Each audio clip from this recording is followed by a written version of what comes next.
Kroger Delivery has one mission: to deliver the freshest food right to your door. That's why our drivers are pros. Our trucks are refrigerated. And when it comes to low prices, we always deliver. With $20 off your first order of $75 or more, there's no better time to get in on the action. Mission accomplished. Restrictions apply. See site for details.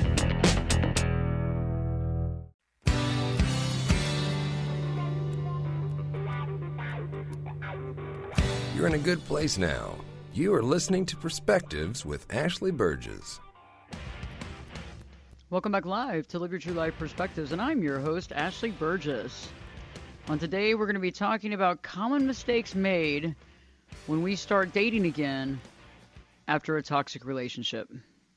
Those common mistakes that are made.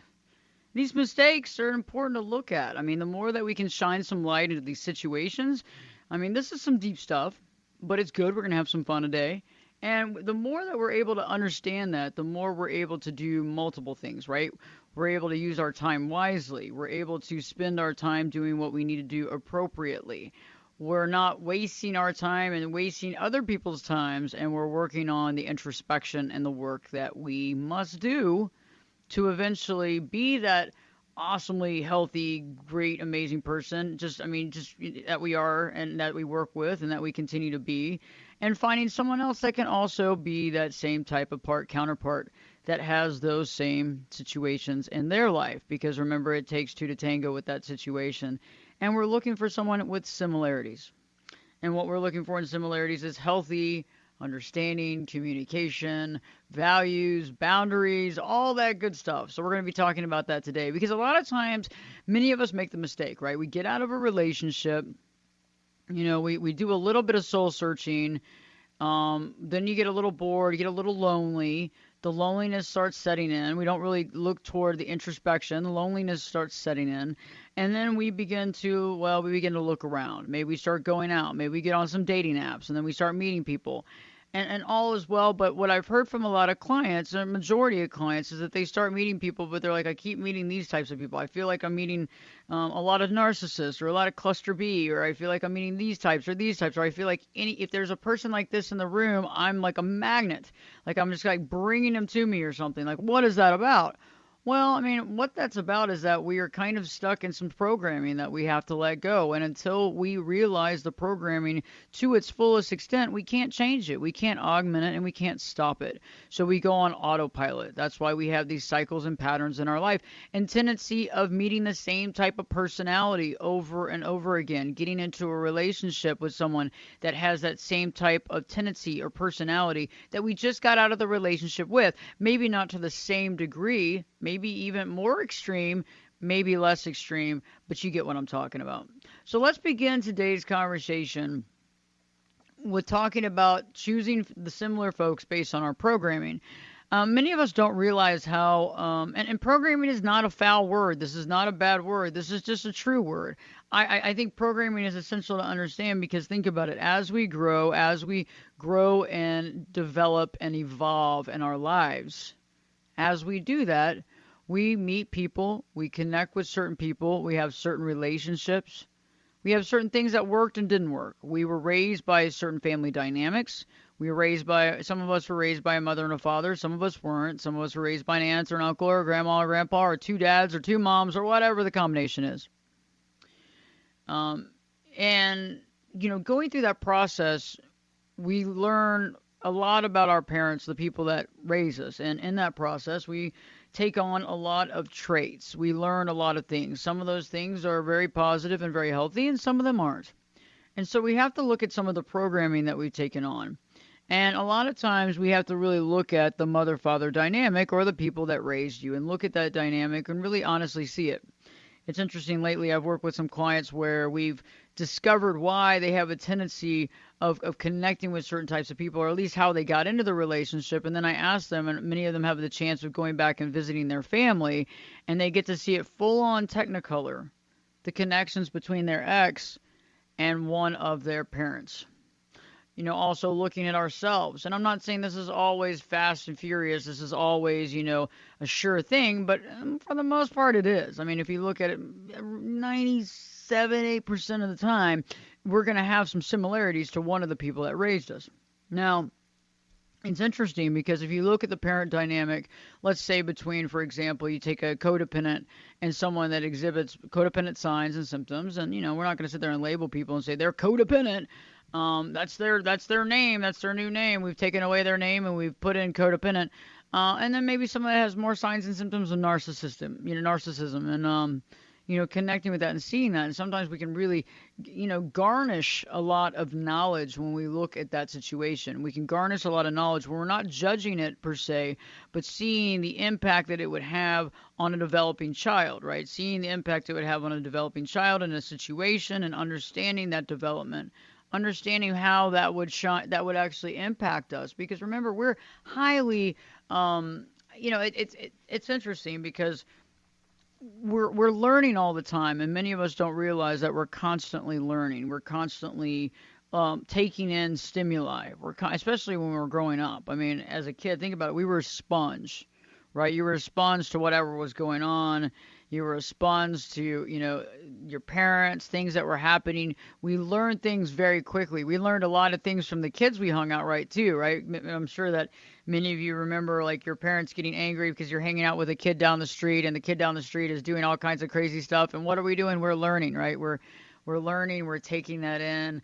We're taking some of those characteristics in as our own and learning maybe some not such great habits, right?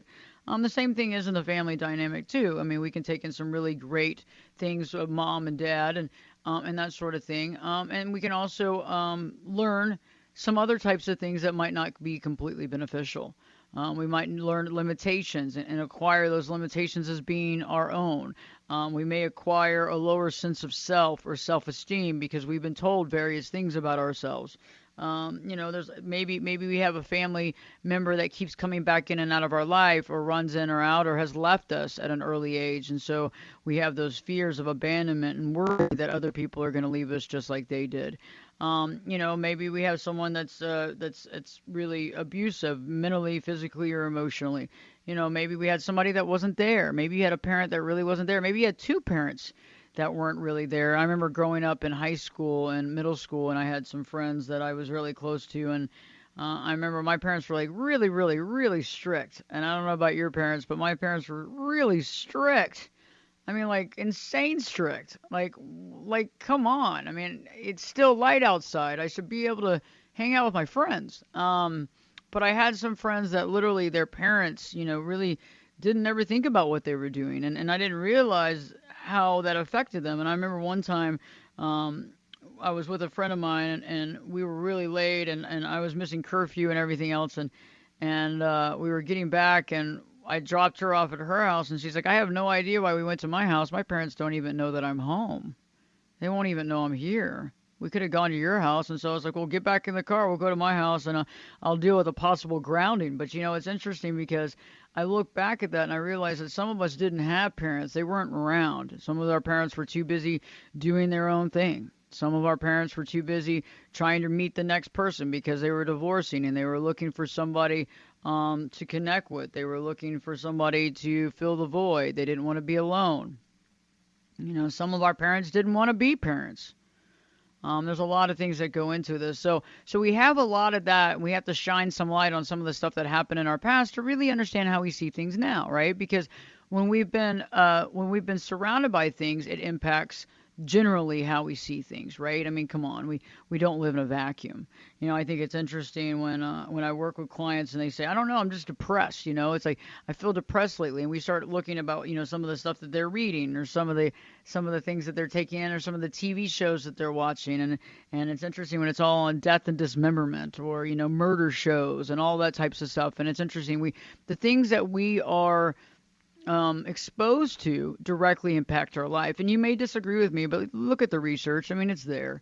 And quite honestly, we can't unsee things. We can't unhear things. We can try to deprogram, but there's a lot of times there's things that we just can't unsee and unhear. So let's look at this. So when we leave a toxic relationship, where are we at mentally and emotionally? Well, I think many of us are like overwhelmed. There's a lot of questions, not a lot of answers, maybe a lot of, maybe there's some closure that you want that you can't have. Maybe you're still questioning your validation. Maybe you're questioning the relationship. Maybe you're questioning why you were there. Maybe you're beating yourself up for the situation, saying, I can't believe that I fell for this. I can't believe that I stayed in this relationship. I can't believe that I went through this pain and suffering. Many of us might still be wondering why the relationship broke up. Many of us might be trying to get back together in an ultimate loop that's been happening, every 2 months for the last year of their relationship. And so a lot of times we're in a state of concern. We're in a state also that we're not very stable as far as our identity, because we're questioning a lot of things. And in that questionability of who we are and what we're doing, we have a tendency when we go out there and we start dating immediately, we start dating other people that also question their identity. We also start dating other people that haven't taken the time to get to know who they are.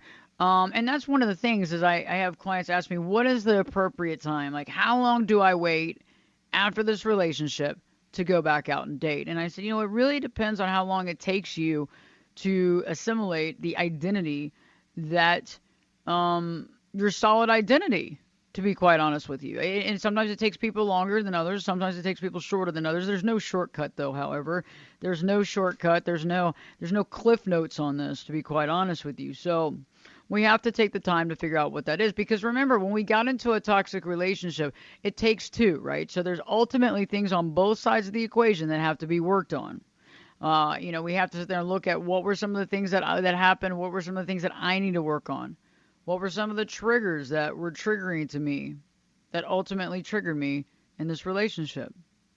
What are some of those? Why did they trigger me?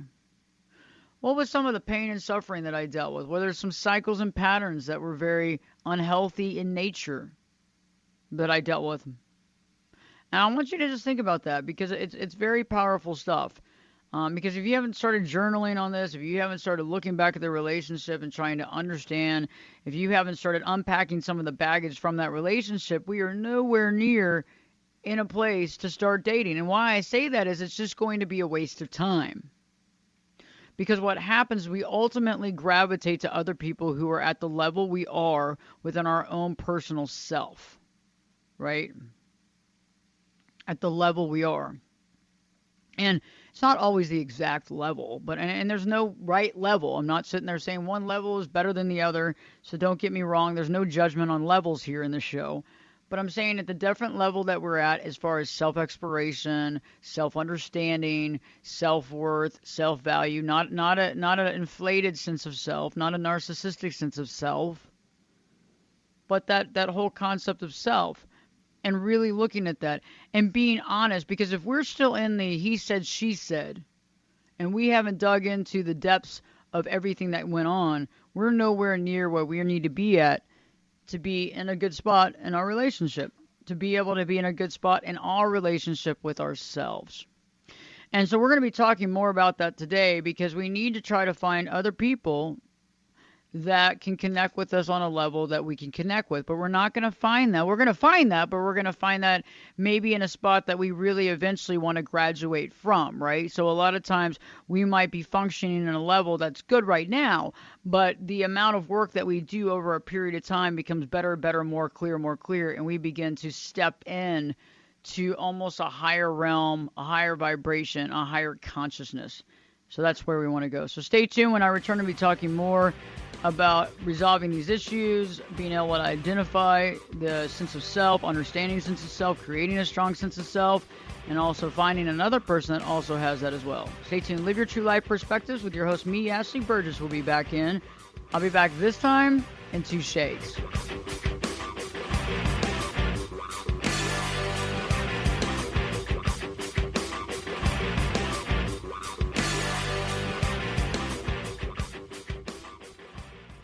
Taxes was feeling so stuck. Sitting in traffic, squeezing into a parking spot, all to squeeze in getting tax help during your lunch break. Now Taxes is a TurboTax expert who does your taxes for you, while you go about your day getting real-time notifications about their progress and the most money back guaranteed. Now this is Taxes. Intuit TurboTax. Get an expert now on TurboTax.com. Only available with TurboTax Live Full Service. Real-time updates only in iOS mobile apps. See guarantee details at TurboTax.com/guarantees.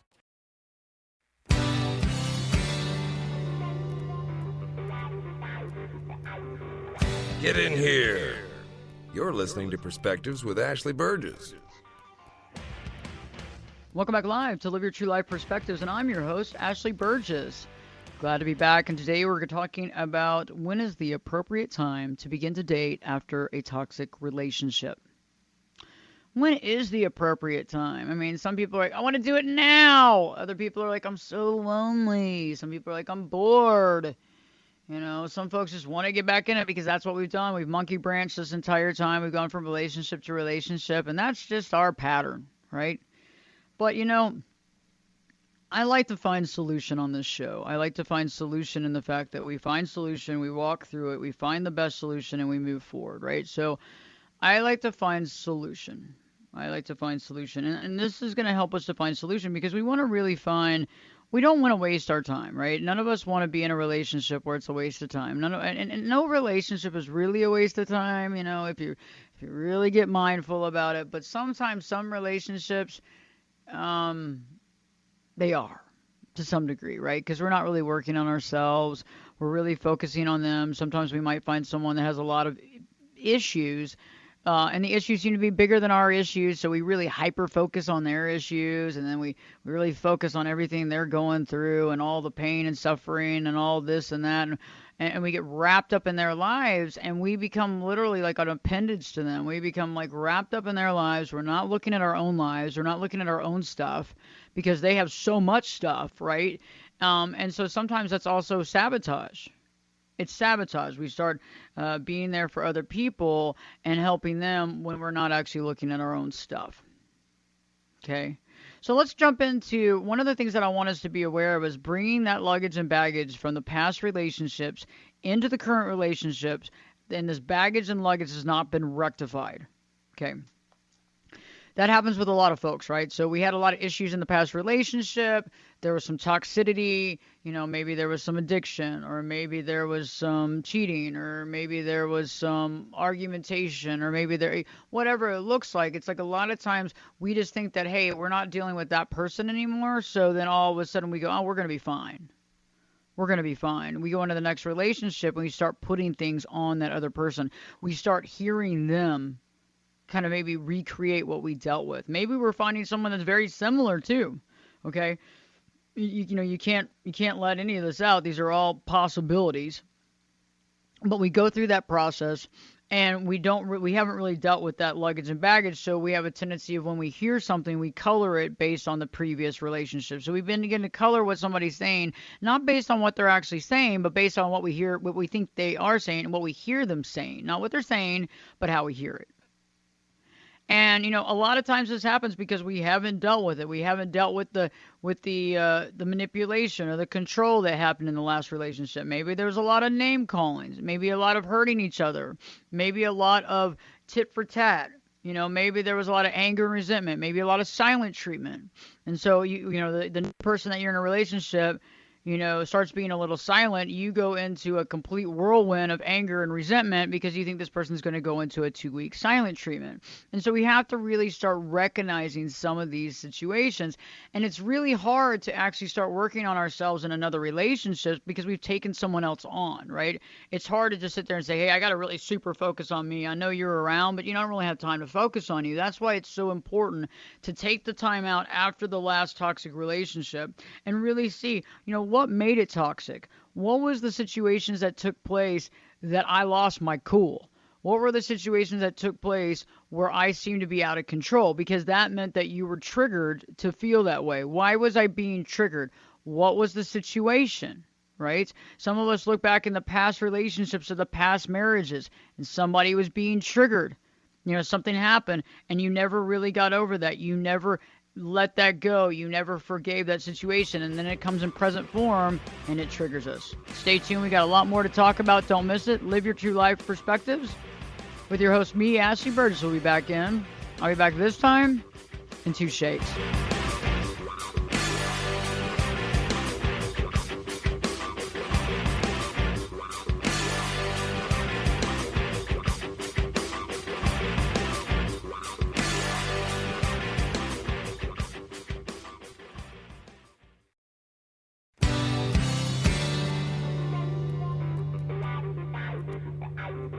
Turn it up and jump in the deep end on Perspectives. Now, here's Ashley. Welcome back live to Live Your True Life Perspectives, and I'm your host, Ashley Burgess. Today's show, we're talking about mistakes we make coming out of a toxic relationship, getting back in the dating cycle, getting around, getting on those dating apps, meeting people, and we find ourselves, sometimes making some mistakes. I call it the dating too soon. We're bored, we're sad, we're lonely, all these things. And I understand I am not making light about the sad, the lonely, and the bored. But we have to take some time to begin to understand ourselves. Okay? Because this last relationship was a doozy, right? Last relationship was a doozy. I categorize toxic relationships with the ones that probably didn't get a lot of closure. There was a lot of destruction. There was a lot of issue. There was a lot of imbalance. All those interesting dynamics. And it brings out the worst in us, correct? It brings out the worst in us. And there's dysfunction. And, when I say toxic, a lot of people go, well, it was a toxic relationship. They were toxic. And I'm not saying that one person was toxic and the other one. We all have stuff going on. So one of the things that I want us to think about before we start dating again is we need to look at the big issues. Did we have someone that we were dating who was cheating on us consistently? Was there constant cheating? Okay. We're going to have to deal with that because you know what's going to happen is if we don't process that properly, the next person we date, we're going to constantly think that they're cheating on us. And we're going to push them in a corner to believe that they are. And then they're going to get upset with us and angry, and there's going to be fights based on the fact that they're trying to claim that they don't cheat, and then you don't believe them. That's just an example. If somebody has put you down and you've dealt with a lot of name calling, you've been put down, a lot of mental and emotional abuse, gaslighting, that sort of thing. If you've gone through that, a lot of times too, you're going to think that when someone's talking to you or saying something to you, that they are making fun of you or trying to manipulate you. A person can only handle that so much if they're being told, things like you're manipulating me, you're gaslighting, and they're not. Okay, there's only so long that someone can deal with that until they go, you know what, I'm done with this because this isn't working for me because you don't believe what I'm saying to you and you don't trust who I am, and if there is no trust, we really don't have a relationship. And that's something that really needs to be looked at because whatever happened in the past relationships has to be sorted out now before we go back into it. And I know, and it takes time. It doesn't take, I'm okay now. It doesn't take like a day or two. The biggest thing though is the identity. Many of us have not created a solid identity for ourselves. A solid identity, like a solid identity where we know exactly what we stand for, who we are, what our values are, and what we're doing in our life. And I want you to think about that because when we're in relationships and they're toxic in nature, dysfunctional in nature, not healthy in nature, we have a tendency of losing pieces of ourselves and our identity within that situation, right? And we begin to give of ourselves. Many of you probably listening to the show on the radio around the nation or watching it on the live social media feed. Many of you have probably lost some of your identity or started to realize that some of your identity is not as solid as you think it was, or maybe realizing you don't really have a solid identity. Because many of us live vicariously through other people. Other people's problems become our issues. And that's a big program too, is taking on other people's problems. There's a tendency for many of us to do that because we don't want to look at ourselves, or we do that because we've always done that to be the caretaker, the giver, right? And it's nice to be helpful and it's nice to do things for people, but we have to look into the reasons for that programming as well. We have to make sure that we're doing it in a healthy way, not in a I'm losing sight of my own identity. I'm focusing on them so I don't have to focus on myself. I'm giving to them so because I don't want them to leave me. I hope they never leave me. Oh my God, what would happen if they leave me? It's not because I'm doing it because that's what I want to. It's because I have to. And these are things that we really need to think about. Having that strong sense of self. And how do we develop a strong sense of self? How do we do it? And I know how to do this. That's great. It's a rhetorical question. I'm not making you answer that question. I will help you. The only way to create a strong identity is to begin to understand what we stand for and what we want. Also, who we are. Many of us have not developed a strong sense of values, defining who we are and what we want in our life. And, recently I was talking to a client the other day about their values, and we walked through them. And they had about 7 that they had thought about for a couple of weeks. Decided what it meant to them, defining it, how they, and these values had to be things that we were either doing now, constantly in our life, or things that we were working toward. Then you have to look at those values. And let me give you an example of one of those values. One of my clients was talking about the other day, compassion. Having compassion. That was one of their values. And I thought that was a nice value. Now, having concern for others, being there for others, being compassionate, that's cool. And I said, do you find that you are compassionate with a lot of people? Yes, I find myself compassionate. I found that and they said maybe even too compassionate. I was like, how can somebody be too compassionate? But then there's a part, right? There's definitely a gray area there. But also I said, how many people do you have in your life who are compassionate with you? And, that's when there was crickets. And I want you to think about that because we have these values of who we are or that we live by. But sometimes when we're looking for someone to date because of the fact that we don't want to be alone, we don't live up to those values and we don't have other people live up to them too. Sometimes we actually pick people that are quite the opposite. Sometimes in that situation, you might have picked someone that has absolutely zero compassion. And if value of compassion is something that really is important to you, dating someone with absolutely zero compassion is not going to be a match made. Because eventually, because compassion is so important to you, eventually you're going to actually need some compassion for yourself. Somebody's going to have to show you that. And you're not going to get it from the person you're in a relationship with. You might have a friend or family member that's able to provide that. And your marriage or your relationship, your romantic relationship, is not supposed to provide everything for you. It's just not. It's not. I mean, some of you ask about that. You go, well, what about this or what about that? It's like we can have friends that we can communicate with. Maybe you're in a marriage where a lot of things work, but you can't talk about your deep thoughts about government stuff. Maybe you have to go find someone else to talk about the thoughts you have about the government. Maybe your political stance. Maybe some of you have a really strong spiritual, bedrock of spirituality. And maybe you can talk a little bit about that with your significant other, but or you could, or you do, or whatever. But sometimes you can only get to a certain height of that, and then they get shut down. Maybe it stresses them out. Maybe they don't know. Maybe it makes them question too much. And so finding some of these outlets are good.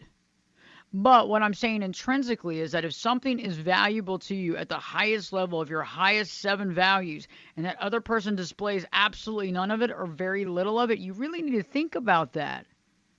Is that really what you want? And I'm going to give an example, and I know this is a wild example, and I pull... come on, I'm whimsical. I like that word, whimsical. I have whimsy. But let's say, for example, you're in a relationship, and let's say that you believe in God. Let's just say that. Let's throw that out for fun. And the other person doesn't believe in anything. Maybe they believe in the opposite. I'm not saying that it can't work, but do you see how obtuse this conversation is going to be? And do you see how challenging that could be, one way or another? I feel that we have to have generally some of the similar values. So one of my values is independence, right? Independence is a big thing for me. Let's get into my value right quick. Get a little spotlight into Burgess for a second.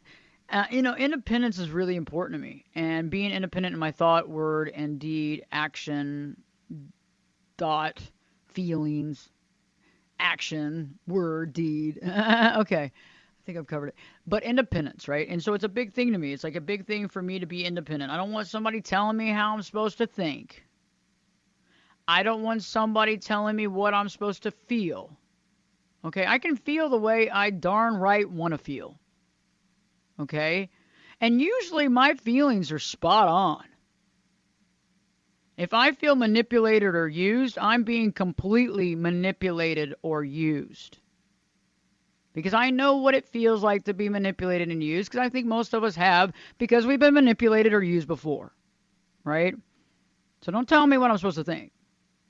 I might not sit there and say, you make me feel, you made me, you used me, you manipulated me, but I can say, I feel that I have been manipulated and used.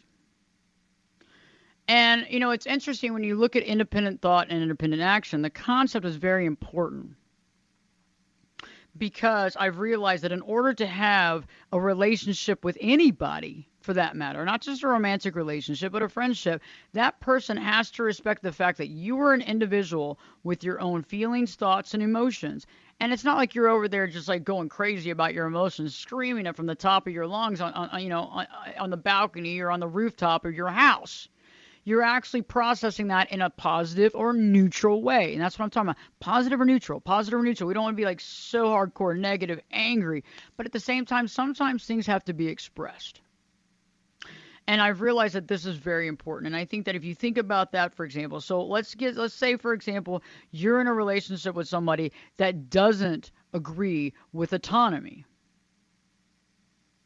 How well do you think independent thought, action, and deed or feelings is going to work for you in a relationship where the other person wants to know where you are 24 hours a day, 7 days a week, is looking at your phone, wants to see who you've been texting to, wants to put a tracker on your car? Do you think that this is going to be a good relationship for you? And many of us, we sit there and say, well, I didn't see the red flags. I didn't see it. Well, you know what? We did. The very first time that someone says to you, hand me your phone, and you've never once asked to see their phone, that's a red flag. Okay, that's a, whoa, hold on, especially if you're an independent person. What's this about? What is this, the Gestapo? What is this? What am I dealing with here? Because it certainly isn't equality, and it's certainly not about free rights, freedom, independence. That's out the window. And the first time that you give that phone over to that person to look through your phone, you have lost part of your identity because you've settled for the fact of dealing with their own issues. Okay? Their own issues. So, and if you go back to their issue of why they're looking at your phone, goes back to their programming too. So you've accepted the reality of their programming and accepted them to do that to you in your life. And I know you say, well, I did it that time because I just thought it was the one time. And I'm not judging you. I get it. You thought it was a one-time, one and done. But it wasn't, right? Because that became the slippery slope. It's like when somebody needs to borrow money and they're going to borrow it again and again and again. And some people aren't like that. You get a few people that actually pay you back, for God's sakes. I mean, those are angels. They actually care. They actually did what they said they were going to do. Very rare. Very rare. The same thing is when someone asks you to give away your rights and you give them to them, you don't think that they're going to keep taking them over and over again because they've done it so many times. You gave them away earlier. Why not now? And so I'm wanting you to think about this because when we get into these relationships, we got to get aware of what we value. Because if you value independence and it's really important to you and you want to, and it's not like you're going out to the club hanging out till 4 a.m. We're not talking about that. You're just like, hey, I got to work. I'm not going to be done till work till 7:30 or 8 o'clock at night, and I'm going to get home. I'm probably going to be, I'm probably not going to, if you're going to get there and start making dinner, I'm probably not going to start eating until like 8:30. That's cool, and you have and you're being honest and you're being transparent, but yet you have the independence of needing to work and take care of the business you need to take care of. And all that does is gives us a sense of self. Because our purpose in life is not about making someone else happy. Nobody's gonna when you die and things whatever happens to you, whatever you want to give as the reason for what happens to you, nobody's gonna give you a medal of honor for doing what all that other person wanted you to do and not taking care of yourself. Nobody's going to be like, well, you gave them all your rights and you took away all that, but you know what? Here's a medal of honor for being a saint. No, I don't think that happens. At least I haven't read upon that yet. We don't have any scientific data of any medal giving or trophies or significant pins or significant 50-year watches that you get like when you work at a company for a really long time. I haven't seen that memorabilia yet. So what I'm saying is that we need to really think about, what do we stand for? What are our values? When we're going into another relationship, we have to be solid in that, because you know what? Ding, ding, ding, ding, ding. What is it? Our values justify our boundaries, right? Because we can't just have random boundaries. They're based on our what? They're based on our values. Okay, guess what? We got more coming up. We're going to talk about that. Live Your True Life Perspectives with me, your host, Ashley Burgess, will be back in. I'll be back this time in 2 shades.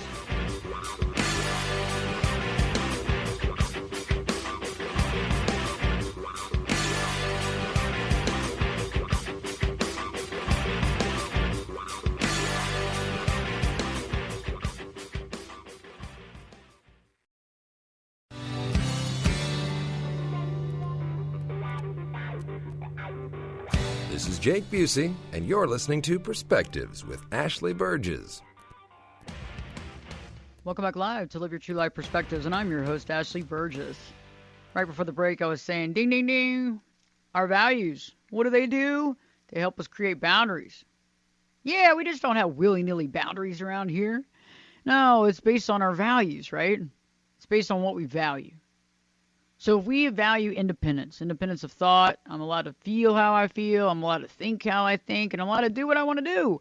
When somebody tries to encroach on that, and I think this is a great example, when someone tries to minimize how I feel, when someone tries to disrespect how I feel, when someone tries to, oh, you're just wearing your feelings on your sleeve, or I was just kidding, that was a joke, after somebody totally gaslights you on something, and then when you say anything, you're the biggest jerk known to man when you bring it up, right? Or there's something wrong with us, or, oh, we're just not getting the joke, right? It's like, really? I think I got it. Yeah, I think that was intended for me. But, it's like those are the times when the boundaries are necessary. So right at that point, instead of just saying, oh, okay, well, it's okay that you devalued me. It's okay that you devalued what I thought.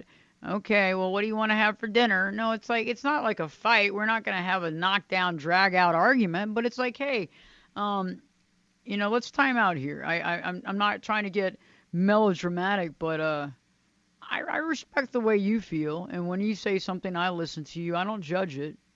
I would expect the same respect. Is there a possibility of you providing that respect? And it doesn't change overnight. You have to be consistent, but you can't let it happen. Right when you start letting it happen the first time and the second time, it gets worse and worse and worse because somebody knows they can do it. And this is with anything. This is not just in romantic relationships. This is in friendships. This is in employee work environment. This is in parental structures. This is between siblings. And I just want you to think about that, because once we structurally understand our values, see, the value and your identity are together. If I don't know what I value, I sure the heck don't know who I am. Because who would I be? I'm just, what? What am I? What do I stand for? How do I live my life? I mean, and I know this sounds wild, but I mean, think about it. This is really kind of deep, and most people never pursue this. They never, ever look at it. They take so much time to analyze other people. Well, what was her problem? What was his problem? And that's okay. We sometimes have to analyze other people to understand ourselves, but we can't sit there in analyzation of ourselves the entire time. We can't sit there in analyzation of ourselves the entire time, because we just can't. Because we'll be stuck. We'll be stuck analyzing other people. We'll be stuck in the situation the entire time. So I want you to think about that. Think about the values. What do you stand for? Think about what matters to you most. Think about the whole situation behind that. Think about what those values mean. Think about, okay, what do these values mean to me, and how do they impact my life? And in those values, how do I show that in my day-to-day life? How do I live true by those values? And when somebody tries to get in the way of that, when they try to minimize, devalue, make us question ourselves, at some point in time, to keep our identity strong and to keep rebalancing our self-worth and self-esteem, we can't accept that. It's just not right. And I'm not saying that we want to have a fight and get argumentative, but at the same time, fighting is different from saying, hey, time out. That's just not acceptable behavior. Or, hey, I'm not going to accept that. Or, hey, let's talk about this because, this has happened a couple of times. There's no judgment here, but we really need to discuss this because this is something that's near and dear to my heart, and it's not something that I am going to just allow to be. I'm not going to just allow this to happen this way because that's just not the right thing, right?